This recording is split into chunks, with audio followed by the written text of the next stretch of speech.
ছিল বেটার বাপ, ফরিদপুরের ফরিদাবো হবে তার আজ। লোকের মাঝে কথা হলো 20,000 টাকা নগদে দিতে হবে, ধারে নাহি কথা। 100 জন বরযাত্রী, 10 জন ডুলি বিবি। বরের বাপ বলল তাদের যত পারবি খাবি। বাসে এলো বরযাত্রী, বর এলো জিপে, ডুলি বিবি এলো দেখো সাদের বউ নিতে। লাগলো গাড়ি, বিয়ে বাড়ি, নামলো গাড়ি হতে, সাদের জামাই নামলো দেখো সাদের সালের কোলে চেপে। লুচি বুন্দিয়া, মাছ মাংস, মিষ্টি মিহিদানা, যেবা যত পারবি খাবি, নাই কোনো মানা। পেট ভরে খানা খেলো, ধরলো যত পেটে, আধা খেলো আধা পাতে রেখে পড়লো উঠে।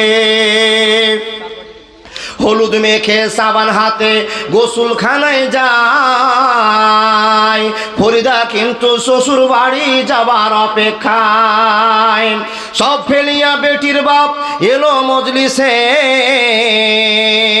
ইমাম সাহেব চলে এলো, বসলো নীরবেতে। দেখা দেখি মাথায় টুপি দিল সকলেতে, কেউ বা রুমাল, কেউ বা মাথা ঢাকলো গামছাতে। মাথায় টুপি, মুখে দাড়ি, হয়ে মুসলমান, টাকার লোভে পড়ে ভাই হইল যে বেঈমান।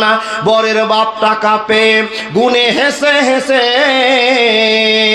গুনার শেষে হাসি মুখে উঠলো জোরে কেসে। কেসে কেসে রাগ উঠালো, কারণ লোকটা টাকি, টাকা ছুঁড়ে ফেলে দিল, রাখবো না খো বাকি।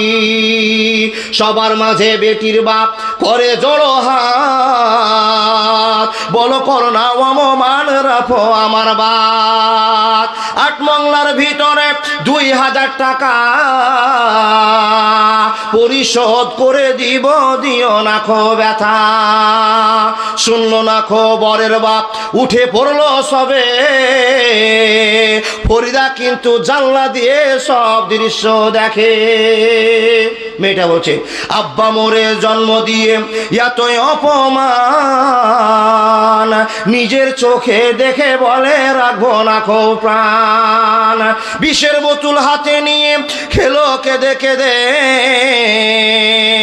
গিলে নিল মরে গেল বিয়ের পোশাক পরে। সমাজ তুমি তৈরি থেকো এর জবাব দিতে, ধরবে যেদিন আল্লাহ তাআলা কিয়ামতের কোটে। লুচি বুন্দিয়া, মাছ মাংস আজকে খাওয়ার দিন, বিষ খেয়ে মরলো কেন সমাজ জবাব দিন। আজ ফরিদা শ্বশুর বাড়ি, সঙ্গে যাবে বোন, সমাজ তুমি জবাব দাও খারাপ কেন মন। আজ ফরিদা শ্বশুর বাড়ি, নামবে ভাবির কোলে, সমাজ তুমি জবাব দাও কবর কেন দিলে। ফরিদারে মতো শত কত দেখো বোন, সমাজের কীর্তি দেখে সেদিন জীবন। এর জন্য কে বাদাই হবে বন্ধুগণ, এর জন্য কে বাদাই হবে বন্ধুগণ। চিন্তা কাছে খবর দেওয়া হলো, ও ফারিস্তার দলেরা তোমরা সব জড়ো হয়ে যায়। সব ফারিস্তারা জড়ো হয়ে গেল, লাইন বাই লাইন তোমরা সিজদা করো, চলে যাও। শর্টকাটে বলতে আরম্ভ করলাম, চলে যাও চলে যাও চলে যাও। সবার শেষ হয়ে গেল, একটা ফারিস্তা দাঁড়িয়ে আছে, যার নাম ইবলিস শয়তান। সেই বুকে হাত দিয়ে দাঁড়িয়ে আছে। ইবলিস তুমি কেন দাঁড়িয়ে আছো, তুমি কি সিজদা করবে না? আল্লাহকে বলছে, মাবুদ রে, আমি জানতি কালে বাঁচতি কালে আদমকে সিজদা করব না। কারণ কেন সিজদা করবা না? তো রব্বুল আলামিন, আকাশের ভিতরে কোনো 1 হাত জায়গা নেই, 4 আঙ্গুল জায়গা নেই। ইবলিস আমি সেইখানে কালেমা পড়িনি, লা ইলাহা ইল্লাল্লাহ পড়িনি, সুবহানাল্লাহ পড়িনি, নামাজ পড়িনি। হে আল্লাহ, এত ইবাদত এত আল্লাহু আকবার, এত সুবহানাল্লাহ, এত লা ইলাহা ইল্লাল্লাহ, এত তোমার স্মরণ সেবা করতে আছি আল্লাহ, আর তুমি হঠাৎ করে আজকে বলছো আদমকে সিজদা করে নাও। আমি করতে পারবো না। কেন পারবে না? হে রব্বুল আলামিন, আদম হলো মাটির তৈরি। এই মাটির তৈরি মাটিগুলোকে তুমি 40 বছর এক জায়গায় পচা করে জমা রেখে দিয়েছো, কমজোর দুর্বল করে রেখে দিয়েছো, আর তার থেকে আদমকে বানিয়ে নিয়েছো আল্লাহ। আর আমাকে সৃষ্টির কলে যখন সৃষ্টি করেছো তখন ভালোবাসা দিয়ে সৃষ্টি করেছো রব্বুল আলামিন গো। আকাশের বুকে, মাটির জমিনের উপরে, হে আল্লাহ, আগুনের সীসা থেকে তুমি আমাকে বানিয়েছো। এত সম্মান দেওয়ার পর পচা কাদার কাছে সিজদা করার জন্য আমি অখুশি হয়ে গিয়েছি। আমি সিজদা করতে পারবো না, পারবো না, পারবো না। যখন এই কথা বলে দিল বন্ধুরে, অনেক কৌশলের কথা আছে, একই মনে বোঝা গেল ইবলিস আল্লাহর কথা অমান্য করে, আল্লাহকে না সিজদা করে, আল্লাহর ভালোবাসাকে না টিকে রেখে আদমকে সিজদা করতে পারলো না। আল্লাহ বুঝতে পেরেছে এটাই আদমের প্রথম গোঁড়ামি, এটাই ইবলিসের প্রথম গোঁড়ামি। ওই ইবলিস তুমি আমার জান্নাতে থাকতে পাবা না, পাবা না, পাবা না। আপন মানুষ চিনা বড় দায় রে, আপন মানুষ বুঝা বড় দায়। চাইলে তারে যায় না বলা, বুকের ভিতর কষ্টের মেলা। আপন মানুষ সবচেয়ে বেশি আপনকে কাঁদায়, আপনকে কাঁদায়। আপন মানুষ চিনা বড় দায় রে, আপন মানুষ বোঝা বড় দায়। বাবুই পাখি ঘর বাঁধিলে হয় না ঘরে ঠায়, ঝড় বাদলে কাটায় রে সে ঘরের দরজায়। পারে না সে ছাড়তে মায়া, ছাড়ে না ঠিকানা। আমি হলাম পথের পথিক, সবই আমার জানা। সময় সুযোগ পেলে মানুষ আপনকে কাঁদায়, আপনকে কাঁদায়। আপন মানুষ চিনা বড় দায় রে, আপন মানুষ বুঝা বড় দায়। একবার জোরে বলুন সুবহানাল্লাহ। এবার ইবলিসের একটাই অন্যায়, আল্লাহ আমি পচা কাদার আদমকে সিজদা করতে পারবো না। আর এই কথাটা বলার জন্য মনের গর্ব অহংকার ধরা পড়লো। রব্বুল আলামিন বলছেন ইবলিস তুই আর ইবলিস হয়ে নাস, তুই এখন আকাশ থেকে বিতাড়িত হওয়ার টাইম তোর হয়ে গেছে। এবার একটাই অপরাধ, কিন্তু ইবলিস যত ইবাদত করেছে আপনার মতো আমার মতো হাজার হাদিসে এরকম ইবাদত করতে পারবে না। এত কিছু করার পর শুধু একটাই অন্যায়, আল্লাহ আদমকে সিজদা করতে পারবো না। এই প্রশ্ন আর এই উত্তর জন্য ইবলিস শয়তানকে জান্নাত থেকে লাথি মেরে আল্লাহ বের করে দিলেন। এবার বলুন আপনাকে কতবার লাথি খেতে হবে, আমাকে কতবার ঝাঁটা খেতে হবে?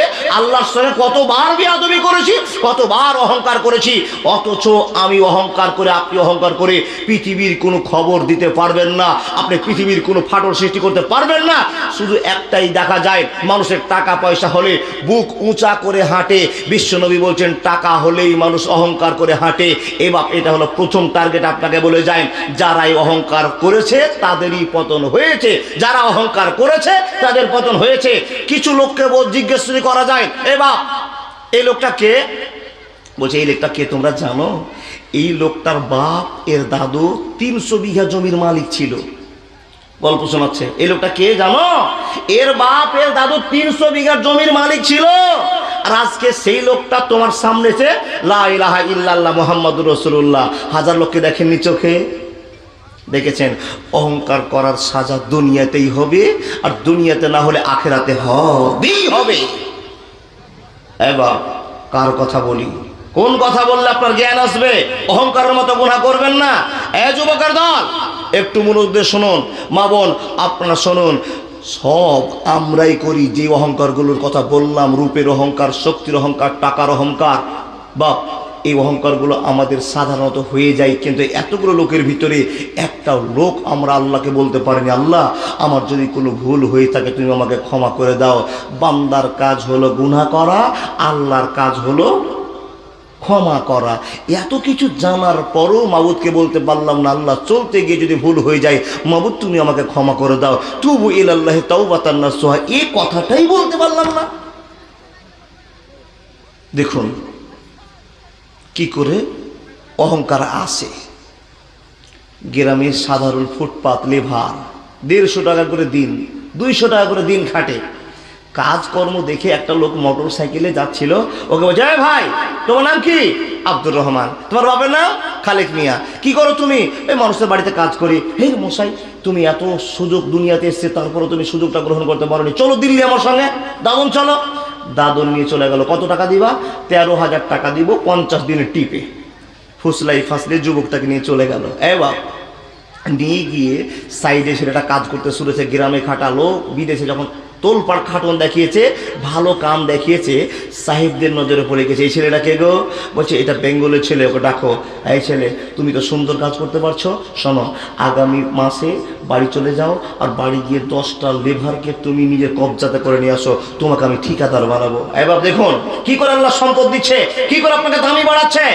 এই ঠিকাদার আপনি হয়ে দিল্লি থেকে আসলেন, গ্রামে 10টা ছেলেকে নিয়ে আবার চলে গেলেন দিল্লিতে, সরকারি আপনি কাজ পেয়ে গেলেন, আপনাকে একজন সাহেব কাজ দিয়ে দিয়েছে। এই করতে করতে করতে করতে এখন আপনার বাড়িতে মাসে 50,000 টাকা ধরে 1 লাখ টাকা ঢুকে, 3 লাখ টাকা ঢুকে, 2 লাখ টাকা ঢুকে। এখন একটা ভালো আপনি ঠিকাদার হয়েছেন, একটা জায়গা হয়ে গিয়েছে। কিন্তু ওই ফুটপাতের ছেলেটা ভুলে গিয়েছে, আজ থেকে 2 মাস আগে, আজ থেকে 2 বছর আগে আমি এমন ফকিরের ছেলে ফকির ছিলাম যে মানুষের বাড়ির 150 টাকা দামের কাজ করছিলাম, 200 টাকা করে কাজ করছিলাম। সেই ছেলেটাকে আল্লাহ হুঁশ দিয়ে বলছে, এ বান্দা শুনে নাও, তোমাকে জ্ঞান করা উচিত যে তুমি এই 2 বছর আগে ছিলা কি, আর 2 বছর পরে হয়েছো কি, এটা আমারই ক্ষমতা। কি হয়েছে বাবা দেখছেন? এই ছেলেটা যখন টাকা ইনকাম করেছে, পকেটে 50,000 টাকার বান্ডেল, আর বাবা মোবাইল 2 পকেটে 2টা, আর একটা জিন্সের প্যান্ট, ছিঁড়া ছিঁড়া প্যান্টগুলো ড্যামেজ প্যান্ট পরে রয়েছে, আর 8টি আর মোটরসাইকেল নিয়ে রাস্তায় খালি হন হন করে একবারে কুড়কিটলা যাচ্ছে, বোতল বাড়ি যাচ্ছে আর আসছে। গ্রামের লোকটা, হারে এই ছেলেটা তো প্যান্ট খুলে পড়ে যাচ্ছিল, একটা ছিঁড়া লুঙ্গি পড়েছিল, আর আজকে দেখি তার কাছে একটা 8টি আর মোটরসাইকেল। বলে, হ্যাঁ গো ভাই, হ্যাঁ এই ঠিকাদার হয়ে গেছে, যার জন্য এত অহংকার। এমন তার নাম ছুটল, রাস্তা দিয়ে বড় বড় আলেম চলে যাচ্ছে, আর বাম হাতে সিগারেট ধরে চোখে দেখেননি এরকম অহংকার দেখেছেন? রব্বুল আমিন বলেন, দুনিয়াবাসী এই অহংকার করেছিল কে? কার কথা বলবো, কার কথা বলবো? কারুনের কথা 1 মিনিট বলে যায়। মানুষের দল এমন অভাবে দিন কাটছিল, এমন অভাবে দিন কাটছিল, মানুষরে মনোযোগ দিয়ে আপনি শুনে যান, এমন অভাবে দিন কাটছে, দিন চলে না, যে ব্যবসাতে যায় সেই ব্যবসাতে লস আর লস। এমন তো সময় কোন মানুষ বলছেন, ও আল্লাহর বান্দা, কারণ তুমি ছাগলের ব্যবসা করতে যাও তাও তোমার লস হয়ে যায়, তুমি ধানের ব্যবসা করতে যাও তাও তোমার লস হয়ে যায়।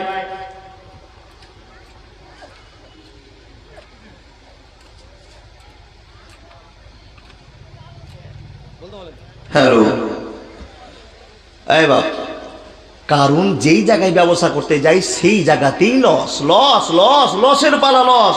কোনো মুরব্বীকে গিয়ে জিজ্ঞেস করছে, ভাগো ভাই, আমি যত চেষ্টা করে ব্যবসা করছি, আমি যত চেষ্টা করে ব্যবসার জন্য দৌড়াদৌড়ি করছি, তো আমার ব্যবসাটা উন্নত কেন হয় না? তখন সেই গ্রাম্য লোকটা বলছে, ভাই একটু মৌলবি মাওলানার কাছে সহযোগিতা নেও, তো মৌলবি মাওলানার কাছে যদি বুদ্ধি পরামর্শ নেও তো জীবনটা পরিবর্তন হতে পারে, তো একটু যাও, এখানে একটা বড় আলেম আছে, সম্মানী লোক আছে, ওনার কাছে যাও, তোমাকে পরামর্শ দিবে। আলেম সাহেবের কাছে গিয়ে বলছে, ভাই আমি যে কোনো ব্যবসাতে আছি তো আমার লস লস লস ছুটে না, কি করব? লোকটার নাম কি বললাম? কারণ ব্যবসা করতে এসে লস। মূলবি সাহেবের কাছে গিয়েছে, মূলবি সাহেব পরামর্শ দিয়েছে, হ্যাঁ গো, আমাদের এলাকায় তো সবচেয়ে দামি লোকের নাম হলো হযরত মুসা, তো মুসার কাছে যাও, ওই যে তোমার আত্মীয় স্বজনের মধ্যে পড়ে। এবার হাদিস কোরআন থেকে একবার টনটনিয়ে কথা বলছি আপনাকে, এই মুসা নবী যে তোমার আত্মীয় স্বজনের মধ্যে পড়ে, তার কাছে একটু লালিশ করো গা, তোমার কাছে যদি একটু দোয়া করে দেয়। এবার এই জন্য আপনাকে বলতে হয়, কিছু আলেমকে নিয়ে গিয়ে বাড়িতে দোয়া করিয়ে নিয়েন, একটু ভালোবাসা নিয়ে, নামাজিদের কাছ থেকে ভালোবাসা নিয়েন। কেন? বন্ধুত্ব রাখলেন, নামাজিদের সঙ্গে, আল্লাহ আল্লাহর সঙ্গে বন্ধুত্ব রাখলে কিয়ামতের দিন জান্নাত পাওয়া যাবে, এটা আপনাকে বলে গেলাম। আলেম ওলামাদের সঙ্গে সম্পর্ক রাখিয়েন। মুসা নবীর কাছে গিয়ে দুনিয়ার সব গল্প খুলে বলছে, চাচা, ভাতিজা, ভাই, যে সম্পর্ক দুটো লাগে, আমার এই সমস্যা। মুসা নবী বলছেন তাহলে তোমার কি করতে হবে? তো মুসা নবী আপনি আমার জন্য একটু আল্লাহর কাছে দোয়া করে দিন, আল্লাহ যেন আমার কামাইতে বরকত দেয়, মাল ধানে বরকত দেয়। মুসা নবী দোয়া করেছেন আল্লাহুম্মা সাল্লি আলাইহি আল্লাহুম্মা বারিক আলাইহি।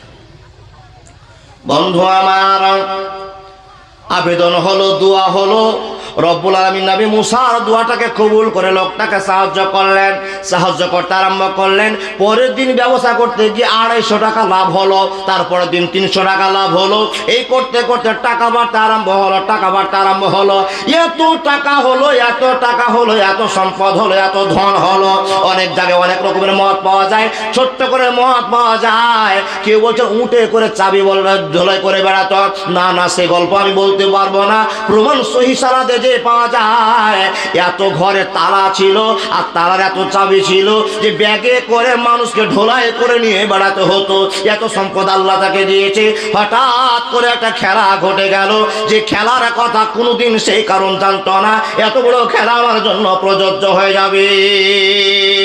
হে পৃথিবীর মানুষ, কান খুলে শুনে নিন, রব্বুল আলামিনের নবী মুসা বলতেছেন, এতদিন ধরে কালেকশন করলাম, গ্রামে দান উঠালাম, আমি তো মুসার জন্য, মুসা নবী আমি তো কারণের জন্য দোয়া করেছি, আর ব্যবসাতে তার লাভ ভালো হয়েছে। এই চিন্তা ভাবনা করে বাবা আমার চলতে আরম্ভ করেছেন। কিছু মুলবি সাহেবকে বললেন, ও মুলবি সাহেবরা যাও যাও যাও, কারণের বাড়িতে একটা চেক নিয়ে যাও, তাকে মাদ্রাসার জন্য 5000 টাকা কালেকশন দিতে বলো। মুসা নবীর কথা শুনে বোঝার জন্য বলছি, একজন লিখো চেকলা। কারণ কে বলছে, ও কারণ আল্লাহ নবী মুসা আপনার কাছে একটা দরখাস্ত পাঠিয়েছে। কি গো? বলে দরখাস্ত তো এটাই, মাদ্রাসার কাজের জন্য আপনাকে 5000 টাকা দিতে বলেছে, মসজিদের বাথরুম নষ্ট হয়ে গেছে যার জন্য 5000 টাকা দিতে বলেছে, তো তুমি এই চেকটা দেখো আর টাকাটা দাও। যখনই প্রশ্ন করা, যখনই টাকার কথা জানা, কারণ একবারে কোনো চিন্তা ভাবনা না করে বলছেন উতিত হুয়ালা ইলমি, আমি এই টাকা দিতে পারবো না।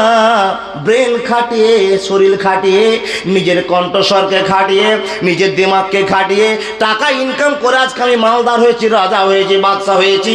একটা টাকা আল্লাহর খাতায় জমা দিতে পারবো না, একটা টাকা মুসা নবীকে দিতে পারবো না। এ দুনিয়ার মানুষ শুনে নিন, ওয়াবুদুল্লাহ ওয়ালা তুশরিকু বিহি শাইআ ওয়া বিল ওয়ালিদাইনি ইহসানা ওয়া বিযিল কুরবা ওয়াল ইয়াতামা ওয়াল মাসাকিন ওয়া যারিল কুরবা ওয়া যারিল জুনুবি ওয়া সাহিবিল জামবি ওয়া ইবনাস সাবিলি ওয়া মা মালাকাত আইমানুকুম ইন্নাল্লাহা লা ইউহিব্বু মান কানা মুখতালান ফাখরা।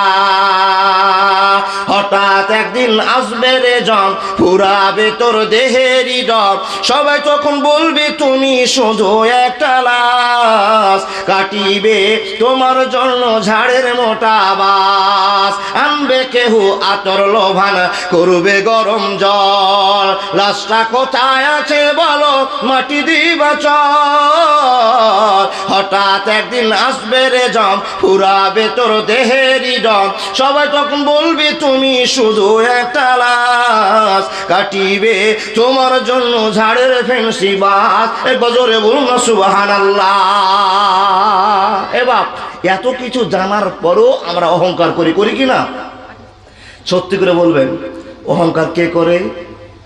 টাকা হলেই প্রমাণ পাওয়া যায়। দেখুন পুরুষরা একটুখানি এই দিক থেকে কম, কিন্তু আমার মা বোনেরা বেশি করে। আজকে জালসা, সকাল 10টা থেকে 3 প্যাকেট শ্যাম্পু কিনেছে। আপনি পুরুষ মানুষ, ছেলে মানুষ, একটাও শ্যাম্পু মাখেননি। যেই জামাটা দুপুরে পরেছিলেন ওই জামাটা, ওই লুঙ্গিটা, ওই চাদরটা নিয়ে চলে এসছেন। কিন্তু একটা মা বোনের কাছে জানতো, দেখুন তো, যে ওই যেটা সারা দিন গায়ে দিয়ে ঘুরে ওই চাদরটা পরে এখানে এসছে না, ও নিজের স্পেশাল সুকেশে রাখা শাড়িটা, আর সুকেশে রাখা ভালো ওড়নাটা, সুকেশে রাখা ভালো জুতাটা, সুকেশে রাখা সুন্দর এই কি বলে এটা চাদরটা, নিয়ে মেকআপ করে স্টাইল করে এসে বসে আছে, আর ভালো একটা 5,000 টাকা দামের শাড়ি পরেছে। তার স্বামী মেম্বার, তার স্বামী বক্তা, তার স্বামী ডাক্তার, তার স্বামী কারি, ভালো ইনকাম করে, ভালো একটা শাড়ি পরে একবার ঝাঁকাস হয়ে একবার কিসে লাইটের সামনে বসেছে। আর সে বারবার তার রূপের অহংকার করছে, বারবার চাদরটা ফেলছে, অন্য মহিলাগুলোকে দেখাচ্ছে, দেখো আমার দিকে তাকাও, আমার স্বামীর কামাই বেশি, তাই আমার স্বামীর ডিমান্ড বেশি। খোঁজ নিন, বারবার চর্চাটা করছে। আর দূর থেকে 1000টা মেয়ে তার দিকে তাকিয়েছে, এটা কার বউ রে? এটা মেম্বারের। এটা কার বউ রে? এটা বক্তার। এটা কার বউ রে? মাস্টার মশাই। আর ওর দিকে দেখা মাত্র তার একটা ভিতর অহংকার, একটা মনের ভাব, একটা আনন্দ জেগে উঠছে। ও ভাবছে যে আমাকে সবাই দেখে স্যালুট করছে, আমার স্বামী লাখ টাকা দিনে কামায়, তাই আমার শাড়িটার দাম 500 টাকা নয় 5000 টাকা। মা আপনি শুনে নেন, কিন্তু আপনার বাম দিকে একটা মায়া লোক বসে আছে, বেটি ছেলে বসে আছে, মেয়ে বসে আছে, মাত্র 300 টাকা দামের একটা প্যান্ট পরে পাতলা শাড়ি পরে আছে। হে মা, আপনার জন্য সেই কাজটা হবে না, আপনার সে পর্যাপ্ত হবে না। এবং তুমি কি একবার চিন্তা করলে না যে মেয়েটা তোমার বাম দিকে ডান দিকে বসে আছে, তার মন চাইছে আল্লাহ আমার স্বামী যদি মাস্টার হতো, আমার স্বামী যদি ডাক্তার হতো, ভালো ইনকাম করতো, আমি একটা 2000 টাকার শাড়ি পরে আমি জালসা শুনতে আসতাম। বারবার তার মনে আবেদন হচ্ছে, কিন্তু সেটা আপনি অনুভব না করে আপনার শাড়ি ঢেরকন ফরকন দেখাতে আরম্ভ করেছেন, অহংকার করতে আরম্ভ করেছেন। ওয়ামা মালাকাত আইমানুকুম ইন্নাল্লাহা লা ইউহিব্বু মান কানা মুখতালান ফাখুরা। আল্লাহ অহংকার পছন্দ কি গো করে না। অহংকার কি করে হয়? মানুষ কথা বলতে গিয়ে ভুল করে দেয়। একটা উদাহরণ, একটা গল্প আপনাকে বলছি, ইতিহাসের গল্প। লোকটার নাম আপনাকে বলছি বাবা, নবীজির এক চাচতো চাচা, নামটা আবু লাহাব। চিনেন? চিনেন না? কে কে চিনেন গো? এই ছাপা নাম তুমি দেখেছো? চীনা জানার ভিতরে অনেক পার্থক্য আছে। চীনা জানার ভিতরে অত পার্থক্য, বোঝা গেল আদমের পরে পরে জন্ম হয়েছে নাকি? হ্যাঁ, চিনো না? নাও শুনেছো, আবু লাহাব। তাব্বাত ইয়াদা আবি লাহাবি ওয়া তাব মা আগনা আনহু মালুহু ওয়া মা কাসাব সায়াসলা নারান যাতা লাহাব ওয়া ইমরাতুহু হাম্মালাতাল হাতাব। তারপর ফিজি দেহা, এই দেখো কারি সাহেব এখানে আছে। বন্ধুরে আমার, বিশ্ব নবী এমন নম্র মানুষ, এমন ভদ্র মানুষ, এমন ভালোবাসার প্রতীক ছিলেন। নবীজি অতক্ষণ কথা বলতেন না। ওয়া মা ইয়ানতিকু আনিল হাওয়া ইন হুয়া ইল্লা ওয়াহয়ুন ইউহা। নবীজি অতক্ষণ কোনো মানুষ যদি কোনো জিজ্ঞেস করে অতক্ষণ চুপ থাকতেন, যতক্ষণ আকাশ থেকে খবর না দেওয়া যায়। জটিল প্রশ্নের সম্মুখীন হলে নবী চুপ থেকে যেতেন, কথা বলতেন না। হে মুসলমান, নবীজির স্বভাব আপনাকে বলতে আরম্ভ করলাম, ভদ্রতা নম্রতা প্রকাশ করতে আরম্ভ করলাম। মানুষ রে, নবী মুহাম্মদ একদিন রাস্তা দিয়ে হাঁটতে হাঁটতে চলে যাচ্ছেন, আর তার এক চাচা, গোত্রীয় চাচা, নাম তার আবু লাহাব, কাঁড়ি কাটছে, খড় কাটছে, ঘোড়াকে উটকে খেতে দেওয়ার জন্য কাঁড়ি খড় কাটতে আরম্ভ করেছে। এমন তো সময় যেটা ঘটলো বাবা, সে ঘটনার দৃশ্যটা আপনাকে মাত্র 2 মিনিটে বলে শেষ করতে হবে। মানুষের দল, নবী মুহাম্মদ রাস্তা দিয়ে হেঁটে যাচ্ছে, আর এই লোকটা কাঁড়ি কাটছিল। নবী মুহাম্মদকে দেখে একটা কস ডাক করে আওয়াজ করে ডাকতে আরম্ভ করেছে। এবার বুঝায় 1 মিনিট, রাস্তা দিয়ে একটা লোক যাচ্ছে, আপনাদের গ্রামের গরিব মানুষ কিংবা একটা নম্র মানুষ যাচ্ছে, আর এখানে হাজি সাহেব বসে আছে, টাকাওয়ালা মাস্টার ডাক্তার বসে আছে। যদি বলে ও রহমান, শোন, আচ্ছা বলুন তো, এই ডাক্তার ভিতরে রহমত আছে না জহমত আছে? জহমত আছে। কেন? এইভাবে ডাকাটা ভুল হয়ে গেল না? একটা ছেলে যাচ্ছে, একটা মানুষ আছে, মানুষের সম্মান মানুষই করে, মানুষের সম্মান করতে পারলে আল্লাহর সম্মান পাওয়া যাবে। আওয়াজটা শুনেই বোঝা গেল এর আওয়াজে অহংকার ঢুকে আছে। কিন্তু রব্বুল আলামিন অহংকার পছন্দ করে না। কেন? ওয়ামা মালাকাত আইমানুকুম ইন্নাল্লাহা লা ইউহিব্বু মান কানা মুখতালান ফাখুরা। যারা ফখর করে, অহংকার করে, আমি আল্লাহ তাদেরকে কোনোদিন জান্নাতে পাঠাবো না, জাহান্নামের অধিবাসী বানিয়ে দেব। অহংকার আমি পছন্দ করে না। হে দুনিয়ার মানুষ, বারবার শোনার পর আপনার গলা থেকে ডাক বের হচ্ছে, তো অহংকারের ডাক বের হচ্ছে। যদি লোকটাকে বলতো, ও আব্দুর রহমান ভাই শোনো বাবু শোনো, তাহলে এখানে একটা রহমত ভালোবাসা ছিল। ডাকের ভিতরে ভালোবাসা, ডাকের ভিতরে জান্নাত, ডাকের ভিতরেই জাহান্নাম। এই রহমান শোন, যখনই কর্কশ করে ভাষা করে ডাকা, নবী মোহাম্মদকে ডাকছে, ওই মোহাম্মদ, ওই মোহাম্মদ শোন শোন শোন। তো নবীজি নরম দিলের মানুষ, নরম স্বভাবের মানুষ, ভদ্র ছেলে, এক পা দু পা করতে করতে এসে চাচাকে বলছেন, চাচা কি বলছেন? তো এটা, এই কথাটা যে বললেন, এটা ভালোবাসার ডাক না কর্কশ ডাক? ভালোবাসা। কি বলছেন চাচা? তো চাচা ডাকলো জোর করে আওয়াজ করে। নবী মোহাম্মদকে তো সেই রকম গরম দেখিয়ে বলতে হতো, এই কি কইছো কহো। কি বলেন? এই কি কইছো কহো। এটা বলা দরকার ছিল কিনা? তো এসে বলছেন, কি বলছেন চাচা বলেন। কত ভদ্র ছেলে, কত ভদ্র মানুষ, কত আল্লাহর ভয় অন্তরে আছে। ডাকার পর চাচা বলছে, কাড়ি কাটা বাদ হাইসাটা তুলেছে আর নবী মোহাম্মদকে দেখিয়ে বলছে, বেটা মোহাম্মদ কান খুলে শুনে নাও, চোখ দিয়ে দেখে নাও, তুমি ইসলামের প্রচার শুরু করেছো, দ্বীনের প্রচার শুরু করেছো, মানুষকে আমাদের দল থেকে ভাঙে তোমার দলে করতে আরম্ভ করেছো। আশহাদু আল্লা ইলাহা ইল্লাল্লাহু ওয়া আশহাদু আন্না মুহাম্মাদান আবদুহু ওয়া রাসূলুহুর প্রচার শুরু করেছো। বাতিজারে, এই জন্য তোমার আল আমিন পরিচয়টা আমরা দিয়েছিলাম, তুমি সত্য কথা বলো, কিন্তু তোমাকে আর আল আমিন পরিচয় দিয়ে রাখা যাবে না। তুমি ভণ্ডামি শুরু করেছো, নোংরামি শুরু করেছো, নতুন দিনের প্রচার শুরু করেছো। এ মোহাম্মদ শুনে নাও, আর তোমাদের জন্য আমরা বাড়িতে ঠিকঠাক ঘুমাতে পারি না। এ মোহাম্মদ তুমি শুনে নাও, আগামী যুদ্ধতে হাসিয়া দিয়ে আমি তোমাকে 2 ঘন্টা করব। আচ্ছা বলুন তো, এই কথাটা কোনো বলার দরকার ছিল? রাস্তা দিয়ে নবী মোহাম্মদ চলে যাচ্ছেন আর চাচা ডেকে এই অপমানজনক কথা বলছে। মোহাম্মদ শুনে নাও, হাইসা দেখেছো, এই হাইসা দিয়ে তোমাকে আগামী যুদ্ধে আমি কুচি কুচি করে কাটবো, 2 খান করে কেটে দিব। এখানে প্রমাণ হয়ে গেল, ওমা মালাকাত আইমানুকুম ইন্নাল্লাহা লা ইউহিব্বু মান কানা মুখতালান ফাখুরা। রব্বুল আলামিন বলছে, বান্দারে তুমি নবী মোহাম্মদের উপরে হাইসা চোখে দিয়েছো, আমি আল্লাহ সহ্য করব না, অহংকারীকে পছন্দ করে না, তোমার সাজা হবেই হবে হবে হবে। বন্ধুরে আমার, এই কথা বলার সঙ্গে সঙ্গে দুনিয়ার ঝামেলার কথা বলতে আরম্ভ করলাম।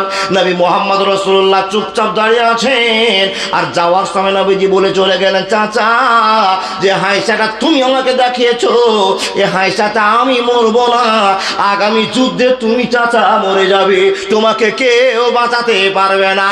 আল্লাহর কাছ থেকে খবর হয়ে গিয়েছে, ওমা ইয়ানতিকু আনিল হাওয়া ইন হুয়া ইল্লা ওয়াহিয়ুন ইউহা। আসলো ভাইরাসে করোনা, কিয়ামতের নমুনা, আমার আল্লাহ ছাড়া কেউ তো জানে না, আমার আল্লাহ ছাড়া কেউ তো জানে না। মুসলমান ভয় পেও না করোনাকে, ভয় করো আমার আল্লাহ তাআলাকে।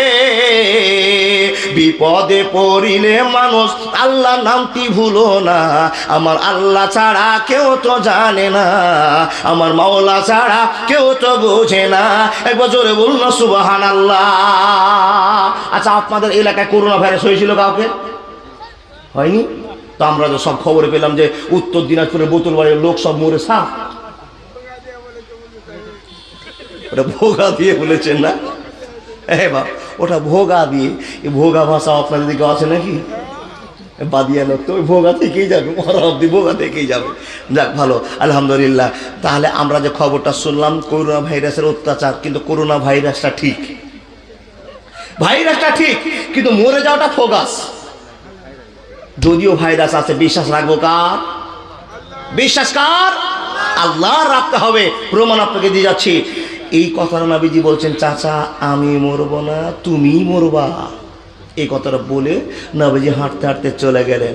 যখনই কথাটা বললাম, আবু লাহাবের হাত কাঁপতে আরম্ভ করলো। আর কাঁপতে কারণ হলো, কাঁপতো কেন শুরু হলো? তার ভিতরে একটা টেনশন অনুভব শুরু হলো। যে ছেলেটা আমার সঙ্গে কথা বলে চলে গেল, এ হলো একটা দলের নেতা, মুসলমানের নেতা, নবী বলে আখ্যায়িত হয়েছে, নিজে নবী বলে দাবি করে, আশহাদু আল্লা ইলাহা ইল্লাল্লাহর পরিচয় রেখে দিয়েছে। এই ছেলে বলে দিয়ে গিয়েছে, আমি সে যুদ্ধে মরে যাবো, সে মরবে না। এই ছেলেটা যেটা কথা বলে সেটাই দুনিয়াতে ঘটে যায়। ভিতর ভিতর টেনশন চালু হয়ে গেল। খাওয়া ছুটে গেল, ঘুম ছুটে গেল, পাতলা হতে আরম্ভ হলো। স্ত্রী যদি ভালো থাকে, জীবিবি যদি ভালো হয়, কপাল আপনার ভালো হয়, তো স্বামীর যদি কোনো অসুস্থ জীবন থাকে, কোনো টেনশন হয়, তো বলুন তো স্ত্রী বুঝতে পারবে কি পারবে না? এ আব্বা দান, দাদা বন্ধু আমার, ভালো করে কথা শুনুন। স্ত্রী যদি আপনার ভালো কপাল আল্লাহ দিয়ে থাকে, তো স্বামী বাজার থেকে আসছে, লাভ হয়েছে না লস হয়েছে কথার টেকনিকে বোঝা যায়। ঠিক বললাম না ভুল বললাম? স্বামী মাঠ থেকে বাড়িতে আসছে, রেগে আছে না ঠান্ডা মেজাজে আছে বোঝা যায়। কিন্তু যদি পাগলি স্ত্রী পরে যায়, ওই ভালো বুঝে না মন্দ বুঝে না, খালি জলাতে থাকবে, আমাকে লাল শাড়ি দাও জাল সাজাবো, লাল শাড়ি দাও জাল সাজাবো, এটা তার কাম। স্ত্রী যদি নেককার বাড়িতে পড়ে যায়, মরা পর্যন্ত শান্তি, মরা পর্যন্ত বাড়ি ফুলবাগান, মরা পর্যন্ত আদর্শ হবে। আর যদি বাবা আপনার কপালে ওই পড়ে যায়, কে গো বাবা? কটকটি, চিনেন না? একটা সিরিয়াল চলছিল কিরণমালা, আর ওখানে কটকটি ছিল, ওই কটকটি। যে নবীজির কথা শুনে আবু লাহাবের টেনশন। তাকান আমার দিকে, আমার দিকে তাকান। ও বাবা, দাদা বন্ধুরা, আপনারা বসবেন না গো সোনামণি, ফাঁকা জায়গাটা বসুন না ভাই, একটু বসুন, অনুরোধ করছি ভাই, বসো সোনামণি বসো। অনেক তো মেয়েকে দেখলে আর দেখিও না, এখন বসো। চ্যাংড়া বক্তা তো চ্যাংড়া রকমই ওয়াজ করছি বাপ, যেটা অরিজিনাল কথা সেটা দেখে দেখে হিপে গেছে, তখন আবার এসছে এখানে। নাম্বার জোগাড় হয়নি শোনা, হয়নি? আমার কাছে আসিও, সব মেয়ে নাম্বার দিব। হ্যাঁ, এটা আমি বুঝি, বয়স আমার 30+, খবর আমার কাছে আছে। 3 বছর রানিং ক্লাস করেছি, কলেজে রানিং ক্লাস করেছি, জানি নাম্বার কি করে পাওয়া যায়। ইমান বাঁচান। একটা মেয়ে জীবনকে ধ্বংস করতে পারে, একটা মেয়ে আপনার সাকসেস করে জীবনটা গড়তে পারে, আপনার জীবনটা তৈরি করতে পারে, আবার ধ্বংস করতে পারে। বাঁচার জন্য ওয়াজ শুরু করেছি, এক্ষুনি আসবো মেয়েদের কথাতে। এবার নবীজি চলে গেলেন, লোকটা টেনশন শুরু করলো, এই ছেলে তো কোনোদিন মিথ্যা কথা বলে না, তাহলে তো আমি মরে যাব, মরে যাব। এবার আপনার বাপের পেটে ব্যথা, নিয়ে গেলেন ডাক্তারখানাতে, আর ডাক্তার ট্রিটমেন্ট করে সব রিপোর্ট করে বলছে তোমার বাবার ক্যান্সার হয়ে গেছে। আর ক্যান্সার হয়ে গেছে এই কথাটা যদি রুগীটা শুনে নেই, তো ও আর ভাত খাবে, ও আর ঘুম যাবে। 3 মাস মরার ডেট থাকলে 1.5 মাসে মরে সাফ হবে। টেনশন টেনশন, মরে যাব মরে যাব। স্ত্রী ভালো, স্বামীকে বলছে হ্যাঁ গো, তোমার এরকম বলিষ্ঠ চেহারা, উঁচা বাচ্চা লোক, টল ফিগার চেহারা, তুমি দিনের পর দিন, এই এই জোকার বস, এত সুন্দর মানুষ তুমি, কেন তুমি টেনশন করে শুকিয়ে যাচ্ছ, কি হয়েছে বলো? বলে না। একদিন চলে গেল, 2 দিন চলে গেল, খবর পাই না, খবর পাই না। স্ত্রী স্বামীকে জড়িয়ে ধরে বলছে, স্বামী গো, তোমার যদি কোনো অসুস্থ জীবন হয়, কোনো যদি অন্যায় থেকে থাকে, কোনো যদি ভিতরে টেনশন থেকে থাকে, তো তুমি আমাকে খবর দিবা, আর আমার খবরটা তোমাকে দেবো। এটা তো শরীয়ত, এটা তো ভালোবাসা, এটাই তো মহব্বত। তুমি কি টেনশনে পড়ে আছো আমাকে বলো না। আর তোমাকে দেখে আমারও টেনশন বেড়ে যাচ্ছে, আমার মনে টেনশন হয়ে আছে, 2 জনও টেনশন করে মরছি, কিন্তু একবার তুমি বলতে পারছো না তোমার ভিতরে কোন অশান্তি চলছে। স্ত্রী যখন জোর করে ধরেছে, তখন বলছে শোন রে, আমি আর বাঁচবো না রে। কেন? বলে নবী মোহাম্মদ রাস্তা দিয়ে যাচ্ছিল, আমি ছেলেটাকে ডাকলাম, আর হাইসা উঠিয়ে বললাম, এই হাইসা গিয়ে সামনে যুদ্ধে তোমার দিন প্রচার বন্ধ করে দিব, মেরে 2 খান করে দিব। আশহাদু আল্লা ইলাহা ইল্লাল্লাহর পরিচয় তুমি রেখেছো। এই কথা বলাতে লোকটা অনেকক্ষণ চুপ করে থেকে গেল, অনেকক্ষণ ধৈর্য ধরলো, আর ঠান্ডা মাথায় বলে চলে গেল, চাচা আমি সেই যুদ্ধে মরব না, তুমি সেই যুদ্ধে মরবে। এই কথা শুনে সেইখান থেকে টেনশন শুরু হয়েছে, আমি আর দুনিয়াতে থাকবো না, আমার টেনশন চালু হয়ে গেছে। কোনোদিন নবী মোহাম্মদ মিথ্যা কথা বলেনি।